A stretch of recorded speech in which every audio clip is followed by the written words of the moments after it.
Welcome back to another episode of the Adventures of FoxFoil. Today we are going to be working on some piglin bartering. If you enjoyed today's episode, please leave a like down below. If you want to see more, please subscribe. And with that, let's go ahead and get started with the episode.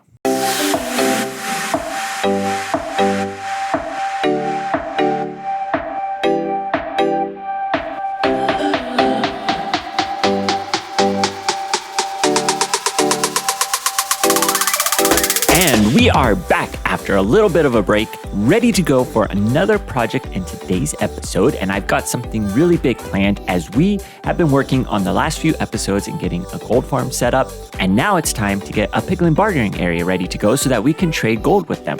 So in order to do that, I've already got a few things ready to go. If we come over here to the ender chest, I've got 3 pickaxes all set up that we can use to dig out the space that we are going to be working with. And these are some good pickaxes with efficiency 5 and mending and silk touch and all of that good stuff.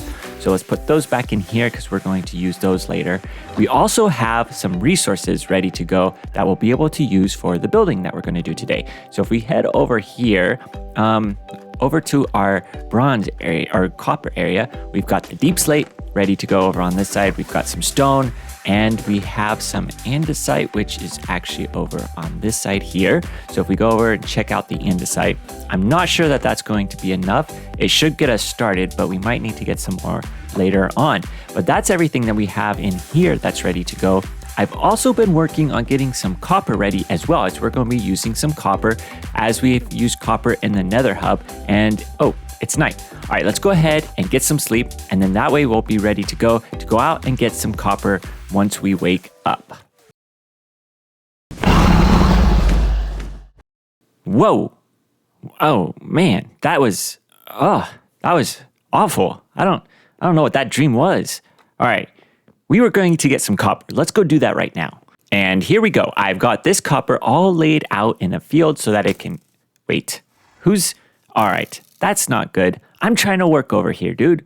All right, take that and that and that. There we go.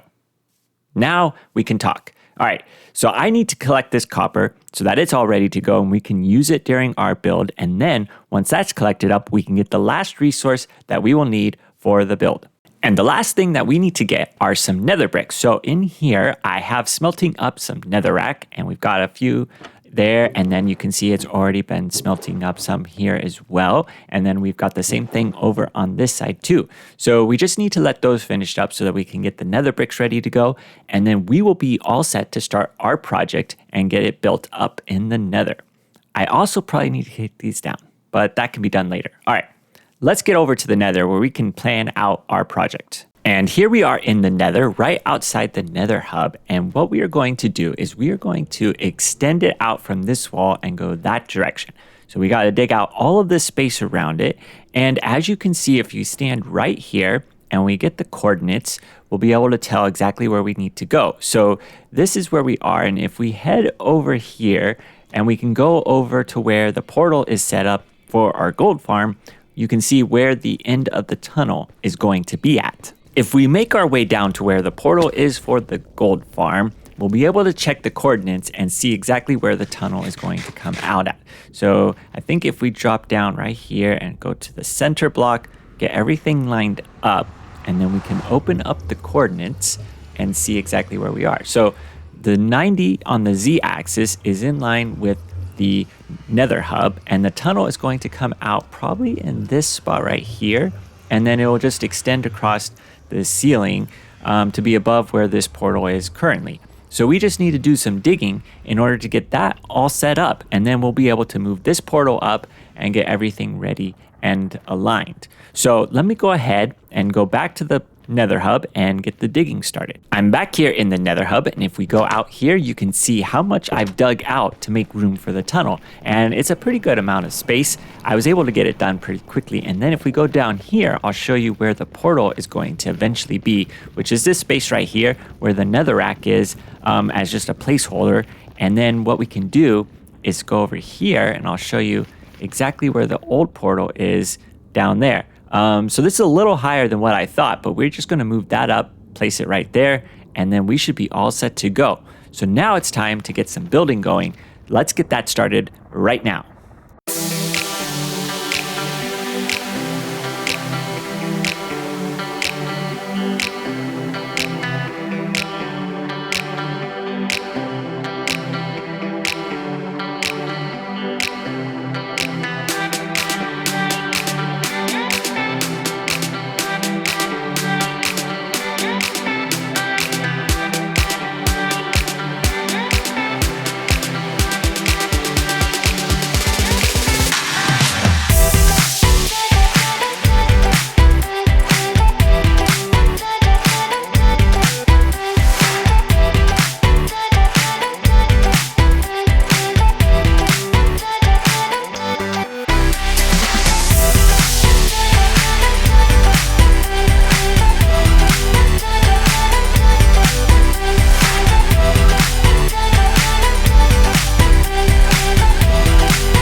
There we go. We have already got this tunnel all finished up, and as you can see behind me, I've done the floor and the ceiling as well, so that's ready to go. In this room, I've also added in the rest of the pillars and the ceiling to fill in the middle area, so that's all good to go as well. So this is looking pretty good. And then over here, I've got these anvils with the chains in place, and the chains actually keep the anvils from falling down. So that's just a little light decoration and a little detail that I've added in all for this spot right here. And then if we go over to this spot, this is where we're going to have in each section 2 piglin bartering areas for a total of 6 on this side. And then over on that side, we're going to have 6 as well. And then along this wall is where the automatic storage system is going to go to be able to sort out all of the different items that we are going to get from the piglin barterings. So that is going to be a pretty big redstone project to work in. And then we got to fill in that side as well.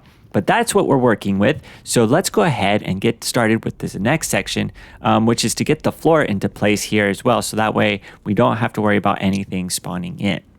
And I have everything into place for the floor, and I've started filling in the walls as well.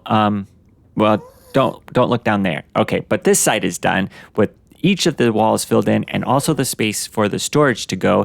And along here is where we're going to put the piglins that we're going to barter with. And in this chest, I have all of the redstone components that we need to be able to automate this process so that we'll be able to work with it. And what we'll do is, excuse me, I'm trying to work here. All right, so we're going to put the hoppers here, and the piglins are going to stand on top of the hoppers, and then the hoppers will carry everything down to our storage system, which will go here. And we've got these spaces for all of the chests that we're going to put in, which should be enough to hold a lot of items. I think that is going to be enough because we'll have both sides all feeding in over here as well. So let me go ahead and get some of this redstone put into place so that we can get started with finishing the building. So I went ahead and I have the hopper line in place. And so you can see we've got these hoppers with the carpet where the piglins are going to stand.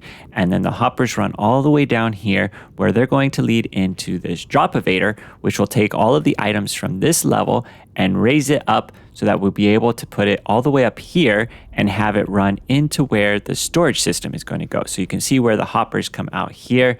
And this is where the hopper line for the storage system is going to run. And it'll go all the way down to this end. And if we go down here, you can see I've got it already set up on that side as well. And so this side will come, I don't know if I want to put it to come into the center. I think I might just have it run all the way down to the end and then just have one line going all the way across for the whole storage system. But that's what we have so far. And now we need to get the storage system into place. So let me get that built up. The storage system is all set to go, and we've got these piglins jumping around as well. But the storage system is ready. I've got all of the automated process in, and then for the hoppers, we still need to get enough hoppers to fill in the space behind where all of these chests are. I ran out from what I had, so those still need to get done. And then we also need to get some items to be able to get the sorting system all put into place, because right now, those are just going to be empty and everything is going to get jammed up. But down over on this end, the other thing that we need to build is a place for all of the extra items that we don't want to come out right here where that block is. And then we're going to have just an automatic thing that'll drop all of the items that we don't need into lava. And that'll keep our storage system running and functioning really smoothly. So let me get that built, and then I'll bring you back once it's ready to go. Everything back here has been filled in with the hoppers that we were missing. So I got those all put into place. And then if we head down here to the end, I'll show you what we built in order to take care of the items that are going to not be needed. So down here, we have these hoppers running into this space over here. We've got a dropper, and inside here is the lava. And so any items that come in will just go right and get into the lava. And I don't have it connected up. I just took out this hopper just in case, so that while we're working on it, we don't have to worry about losing any items that might fall into the system accidentally. So we have that just as a little backup. And then over on this side, this is all ready to go here as well. It's been a little bit of time, and I have each of the individual stations set up for where the piglins are going to go, as you can see. And right in the back, you have the dispensers, which will be connected to those chests, and it'll dispense out gold to each of the piglins. And then we have the same thing over on that side as well. So this is all ready to go, and now it's time to just get the piglins into place, and then we can be able to test the system out. So let me get some piglins. All right, this is the last piglin that we need to have, and I'm just going to name tag him. It's going to be Bob's cousin, and we should be all set to go. Let me put that hopper in there as well, so that keeps him into place. And we'll just break these blocks to clear them out, which I was using to help guide the piglins into the spots. And then let's just clear the hoppers, make sure those are good. Yep, all set. So we've got Bob's cousin, we've got Bob's third least favorite person, we've got his dog walker and contractor, and then we've got 2 in here. So there's 1 that doesn't have a name tag, and then this is Bob's 5th friend. And so the one without a name tag will probably eventually just despawn, but I just don't have a name tag for him, so we'll just leave him there for now. And then we just got to get these hoppers into the dispensers to be able to connect up the gold.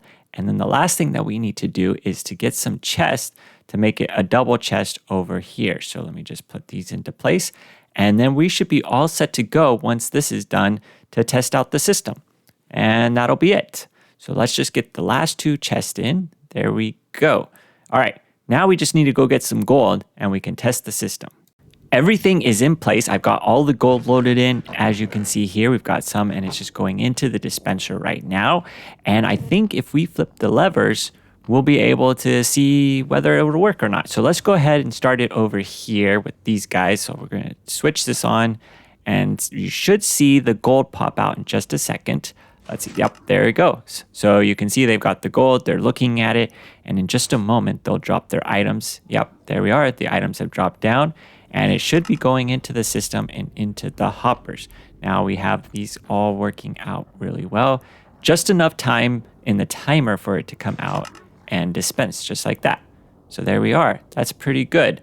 So yeah, I think that that's working just the way we need to. If we go over here, we should be able to see it in the chest. Let's see.